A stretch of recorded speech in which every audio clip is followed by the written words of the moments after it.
Como parte da cobertura que a Rádio e a TV Universitária têm feito sobre o trabalho de prevenção e combate ao coronavírus em Roraima, hoje nós conversamos com o pró-reitor de Ensino e Graduação da Universidade Federal, professor Antônio Sansevero, sobre o projeto de ações para o enfrentamento ao coronavírus aqui.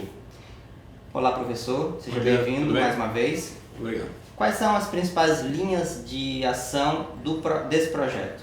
O projeto que nós intitulamos como Ações para o Enfrentamento da Covid-19 no âmbito da UFRR, ele, na realidade, ele busca que a gente possa atuar nas coisas onde nós temos maior expertise ou qual é a vocação da universidade, por assim dizer. Seria basicamente na questão de produção e disseminação de conhecimento, apoio técnico nas atividades específicas relativas aos cursos da área de saúde, né, e algumas alternativas no enfrentamento, no desenvolvimento de alguns protótipos que possam utilizar em momentos de crise. Basicamente, nosso projeto ele trabalha com 3 vertentes: uma de educação profissional em saúde, uma segunda da produção de EPIs de maneira baixa custo efetivo, né, que é como dizer assim, o que fazer quando não há o que fazer, né? Na realidade, essa é mais ou menos a lógica. É importante ressaltar que essa questão dos protótipos de EPI são para uma segunda linha de combate, no segundo a gente vai discutir isso um pouquinho mais para frente. Tá? E na questão assistencial, nós precisamos preparar as equipes e os nossos, tanto professores quanto alunos, na hora que eles forem chamados ao enfrentamento dessa epidemia. Certo. Vamos começar então falando especificamente sobre o trabalho que estudantes vão fazer nesse trabalho de enfrentamento ao coronavírus. O Ministério da Educação autorizou os estudantes dos últimos anos dos cursos de graduação na área de saúde fazer estágio em trabalho de enfrentamento ao coronavírus. Por esse motivo não foram suspensas na Universidade Federal de Roraima as atividades acadêmicas para o 5º, 6º ano do curso de Medicina e para o 5º ano do curso de Enfermagem. Como vai ser o trabalho desenvolvido por esses estudantes especificamente? É preciso que a gente entenda um pouco qual é o contexto dos nossos alunos de internato aqui em Roraima. 100% das atividades acadêmicas do 5º e 6º ano e do curso de enfermagem, no regime de internato, elas são executadas dentro da rede assistencial do SUS, então tanto de estado quanto município. Então eles já estão inseridos em todas as instâncias da rede de saúde, desde a atenção primária, os hospitais, tanto o hospital infantil da prefeitura como os hospitais do estado. Então eles já estão inseridos dentro dessa lógica de trabalho dessas equipes. Com o advento da perspectiva de enfrentamento e da lógica de se organizar fluxos, houve uma interrupção do internato, que partiu inclusive, essa decisão partiu inclusive da rede de saúde, não da universidade, e a gente entendeu que era hora da gente segurar um pouco e organizar um pouco para a gente retomar as atividades desses alunos quando se tivesse clareza de como poderiam atuar dentro das suas lógicas de trabalho. É importante que a gente deixe os alunos muito tranquilos com relação a que não há lógica de simplesmente pega esses meninos e joga lá, né?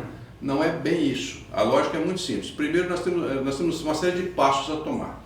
O primeiro passo é esses alunos serem treinados especificamente para lidar com epidemias desse tipo. Então nós vamos ter uma primeira fase de treinamento, tanto à distância quanto em laboratórios de habilidades, o mesmo treinamento que vai ser dado para as equipes de saúde. Tá? A mesma coisa. Eles vão estar preparados e assim que forem demandadas as atividades, tanto de suporte aos hospitais, que vão ter que direcionar suas equipes muitas vezes de saúde para o enfrentamento, e eles precisam de pessoas de retaguarda para cuidar das outras pessoas que adoecem. A gente não pode esquecer que a vida continua de uma certa maneira. Os infartados, os acidentados, os diabéticos complicados vão continuar chegando aos hospitais e vão continuar precisando de assistência. Então é importante que a gente tenha clareza, os bebês vão continuar nascendo, assim por diante. Então, não é simplesmente pegar o aluno e falar, vamos todo mundo tratar da Covid, não é isso. Esse é um quadro muito dinâmico, que muda a cada dia, e pode ser que em algum momento todas as pessoas da equipe de saúde tenham que avançar para o enfrentamento.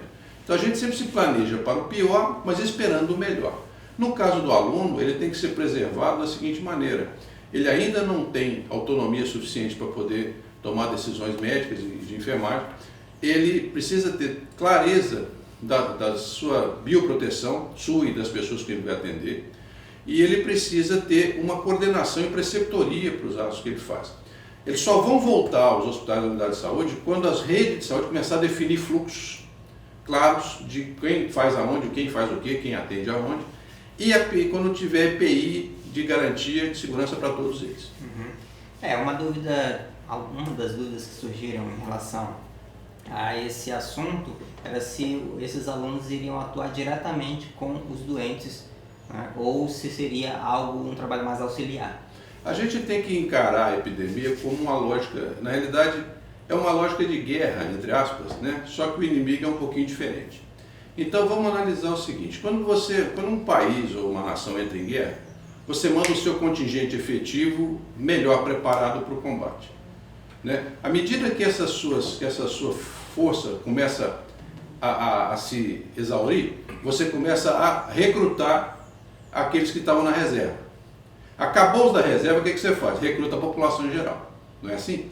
Então é óbvio que tudo isso tende a seguir uma lógica, né? Em princípio eles vão ficar na reserva da reserva, vamos dizer assim, né?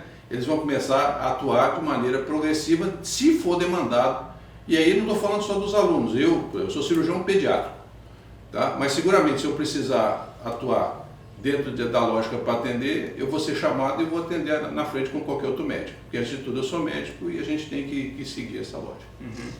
Existe um quantitativo de alunos e também de professores que podem atuar nesse trabalho? Sim, nós temos hoje no internato em torno de 180 alunos da medicina, em torno de 20 da enfermagem, tá? Sendo que desses 180, 89, aí a conta certinha eu preciso ver, já são de sexto ano, estão no último ano de formação, esses que têm já um pouquinho mais de bagagem. Então isso tudo nem não são 180 de uma vez, nem os 180 fazendo a mesma coisa, né? Então você tem dinâmica. Nós no nosso corpo docente de médicos, nós temos de 80 e poucos docentes, nós temos 50 que são médicos. E aí o chamado vai depender da rede, né, nos colocar em prontidão para poder atender.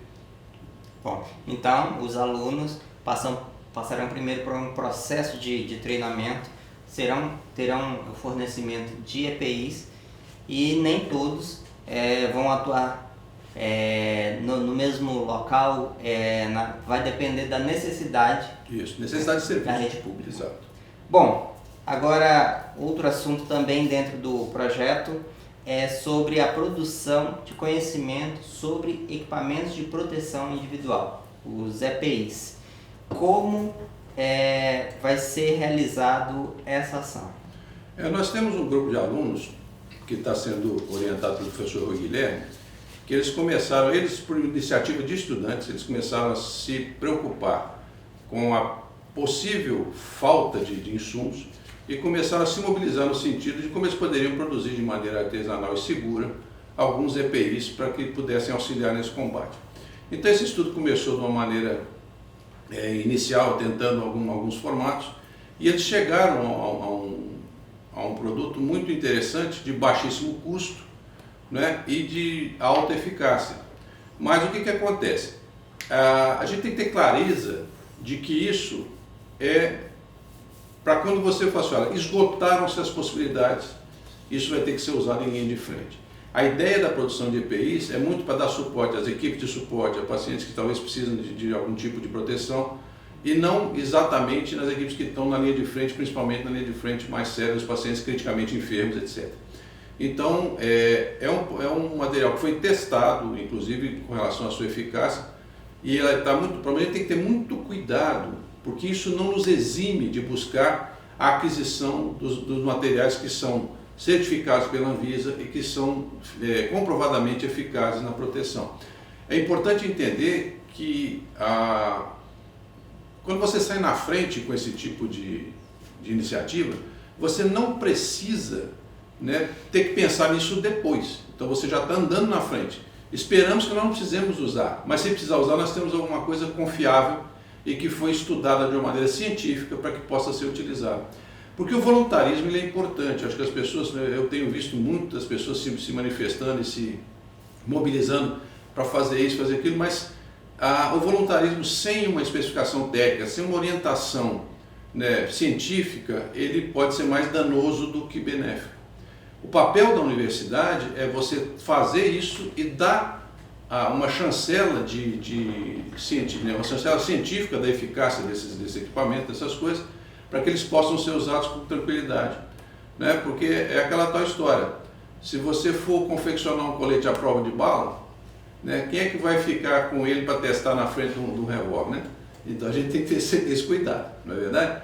Então eu acho que é importante que a gente ressalte, uma das coisas que mais nos anima, porque essa é uma marca do aluno dos cursos da área de saúde de Roraima, é o protagonismo estudantil. Esses alunos não esperam ser demandados para fazerem as coisas, eles buscam alternativas e eles são acolhidos quando eles buscam essas alternativas. O professor Rui tem feito um trabalho brilhante, eles fizeram um trabalho, deram um cunho científico muito pesado nisso, e isso nos orgulha muito de ter esse tipo de iniciativa dentro da nossa universidade.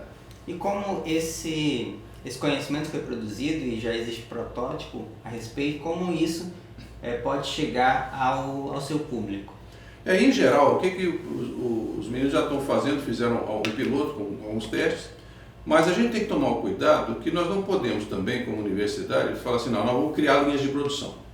O que nós estamos propondo é que esse protótipo, que já está praticamente em fase final de delineamento, do tutorial de como fazer e do documento da fundamentação teórico-científica da manufatura desses equipamentos, e que essas equipes possam trabalhar com multiplicadores para quem quiser de repente produzir. Nós já temos algumas parcerias que estão em andamento tanto com a Operação Acolhida do Exército Brasileiro, como com o pessoal da Secretaria de Justiça. Então, a gente está trabalhando no sentido de dar, em geral, a tutoria para que o pessoal comece a produzir e certificar a qualidade. Então, cada lote feito, por exemplo, manda uma parte para esses alunos que desenvolveram material, eles fazem os testes, falam, isso aqui está ok para poder produzir. E assim por diante. Fazer aferição de qualidade e orientação e facilitação das equipes que vão produzir e se interessarem pelo projeto. Professor, agradeço mais uma vez a sua presença, a sua disponibilidade aqui, deixo o espaço para o senhor fazer uma orientação também ao nosso ouvinte. O que eu queria falar, que a gente acabou não abordando muito na nossa conversa, é um fator que é muito importante no nosso entendimento e que as pessoas às vezes não têm essa dimensão, que é o do treinamento das equipes de saúde. Nós estamos desenvolvendo estratégias de treinamento das equipes em tratamento ao paciente criticamente enfermo. Muito se fala de você ter leitos de UTI, de você ter respiradores, mas muito se esquece que pouquíssimos são os profissionais que estão habilitados a conduzir de maneira clara a ventilação mecânica. E isso, de repente, não é prudente você colocar para cuidar disso um médico que não está preparado. Preocupados com isso, nós definimos que nessa estratégia de treinamento, em que os alunos inclusive vão participar tanto como treinando como facilitadores do treinamento dos profissionais, nós vamos trabalhar com o pessoal de UTI, que já tem experiência, para que eles sejam multiplicadores para os pessoais de emergência, por exemplo, que eventualmente vão ter que cuidar desses pacientes em respirador, que vão ser multiplicadores para os pessoais de pronto atendimento e assim por diante.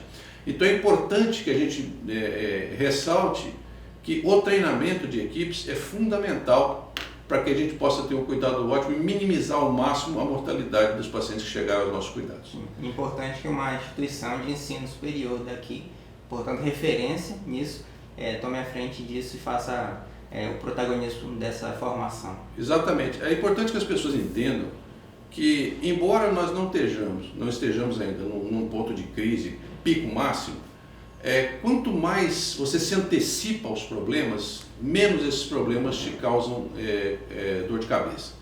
Então, as pessoas têm que levar a sério a lógica de isolamento social. Não é preciso ter pânico e confinamento. Isolamento não é confinamento, as pessoas têm que ter clareza disso. Então você usar com parcimônia, você precisa ir à sua farmácia, vá, você precisa ir ao mercado, vá. Mas evite aglomerações, mantenha a distância das pessoas, preserve as pessoas que são mais vulneráveis dentro da sua família, os que têm doenças respiratórias, os que são mais idosos. Então é importante que a gente trabalhar nessa lógica, com consciência, seguramente o impacto em cima da rede de saúde vai ser muito menor. As pessoas têm que ter clareza que o nosso problema não é evitar que o vírus chegue, é evitar que ele chegue de uma maneira maciça, porque o sistema de saúde não tem estrutura para resolver isso. Professor, mais uma vez agradeço aqui a sua presença. Nós conversamos com o pró-reitor de Ensino e Graduação da Universidade Federal de Roraima, professor Antônio Sansevero, sobre o projeto de ações para o enfrentamento ao coronavírus na Universidade Federal de Roraima. É a TV e a rádio universitária, o trabalho de levar até você informação sobre o coronavírus no estado.